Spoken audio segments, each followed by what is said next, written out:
பசையும் கழிவும் கலந்த தண்ணீரை தான் குடிக்கணும்னு நமக்கு தலையெழுத்தா? ஏன் இந்த 2700 கோடி இந்த ஒரு வருஷம் டாஸ்மாக் வருமானத்தை ஒரே ஒரு வருஷம் கொண்டு போய் இந்த சேலம் மாவட்டத்துல கொடுத்திருந்தா இந்த நமக்கு குடிநீர் பிரச்சனைக்கு விடுவு காலம் கிடைத்திருக்கும். அதெல்லாம் கிடைக்கல. ஆனா 6550 கோடி ரூபாய் கடன் வாங்கி உங்களை ஏமாற்றுவதற்கு தான் திட்டம் போட்டிருக்காங்க. எதுக்கு இந்த 6550 கோடி ரூபாய்? இந்த 6550 கோடி ரூபாய எதுக்கு கடன் வாங்கினாங்க? சேலம் மாவட்டத்துக்கு தண்ணி பிரச்சனை தீர்க்கணும்னா, இல்ல சேலம் மாவட்டத்தில் இருக்கிற குடிநீர் பிரச்சனையை தீர்க்கணும் என்று கடன் வாங்கினாங்களா? அதெல்லாம் இல்ல.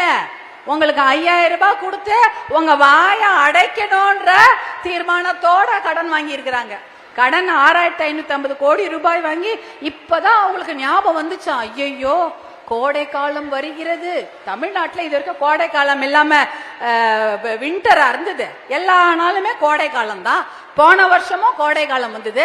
இப்ப 2 மாத கோடை காலத்துக்காக நீங்க கஷ்டப்படக்கூடாது. அப்படின்னா என்ன அர்த்தம்? இன்னும் 2 மாசத்துக்கு உங்களுக்கு 1000 எல்லாம் வராது. 2 மாசத்துக்கு 6 மாசத்துக்கு வராது. எல்லாத்தையும் சேர்த்துதான் இப்ப கொடுத்துட்டாங்க. 5000 ரூபாய் எது கொடுத்தது?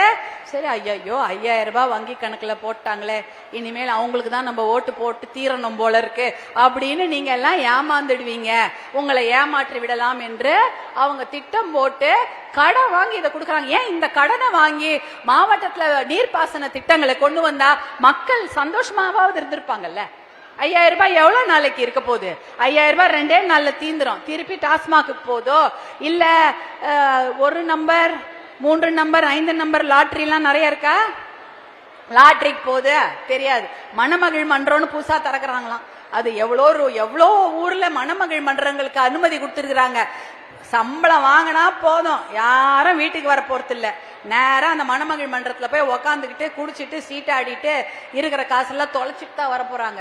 இந்த மாதிரி திட்டங்களை தான் இவங்க கொடுக்கறாங்க. நல்ல திட்டம் கொடுக்கவே இந்த ஆட்சியில யாருக்கும் தெரியவே இல்லை. இதான் இன்னைக்கு நடக்குது. அதுவும் இந்த சேலம் மாவட்டத்தை குடியை பத்தி சொன்னல, முதல்ல மது விலக்கை அமல்படுத்தியது சேலம் மாவட்டம் 1936களில். யாரு?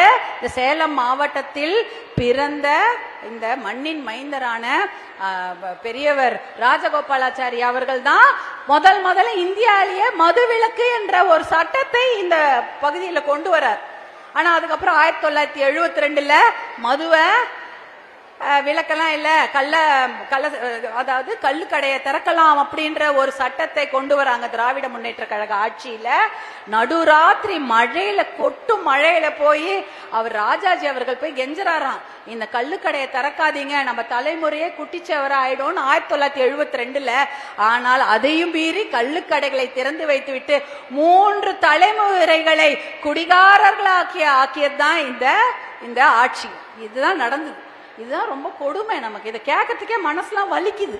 அப்ப இந்த நதி இருக்குது, அந்த நதியெல்லாம் சரிப்படுத்தல, இந்த குடியதான் டாஸ்மாக்கும் பாதையும் சாராயம் தான் கொடுத்து நம்ம மக்களை வீணாக்கி வச்சிருக்கிறாங்க.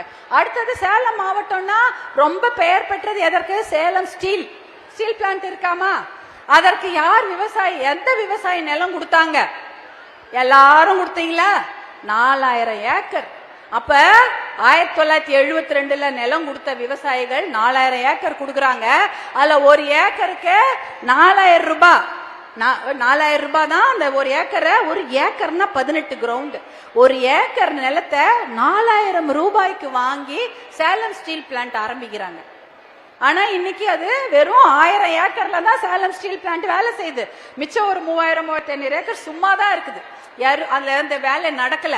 ஆனா இந்த சேலம் ஸ்டீல் பிளான்ட்ட தனியாருக்கு விற்பதற்கு அவ்வளவு துடிக்கிறாங்க.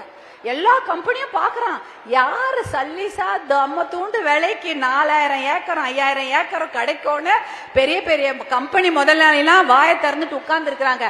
எப்படா இந்த சேலம் ஸ்டீல் பிளான்ட் அபகரிச்சிக்கலாம், கவர்மெண்ட்ல இருந்து எப்ப வாங்கிடலாம் அப்படின்ட்டு இவங்களும் கொடுக்க தயாராயிட்டாங்க.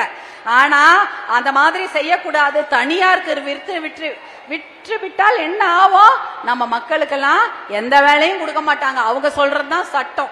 அதனாலதான் பாட்டாளி மக்கள் கட்சி மருத்துவர் அன்புமணி ராமதாஸ் அவர்கள் போராட்டம் பண்ணி அதை நிறுத்தி வச்சிருக்காங்க. இல்லன்னா இந்த கவர்மெண்ட் இடம், உங்க இடம் அத்தனையோ ஒரே ஒரு தனியார் கொள்ளையடிச்சிட்டு போயிடுவாங்க சேலம் ஸ்டீல் பிளான்ட்டுக்கு. அது 2030 வரைக்கும் 30 கோடி டன் இரும்பு உற்பத்தி செய்யலாம். என்ன நம்மளுடைய பாட்டாளி மக்கள் கட்சியின் கோரிக்கை என்ன தெரியுமா? 1000 ஏக்கர் மட்டும்தானே நீங்க சேலம் ஸ்டீல் பிளான்ட் வச்சுக்கிறீங்க. மிச்சம் 3000 4000 ஏக்கரை திருப்பி அந்த மக்களுக்கே கொடுத்துருங்க. இன்னைக்கு எவ்வளவு போகுது?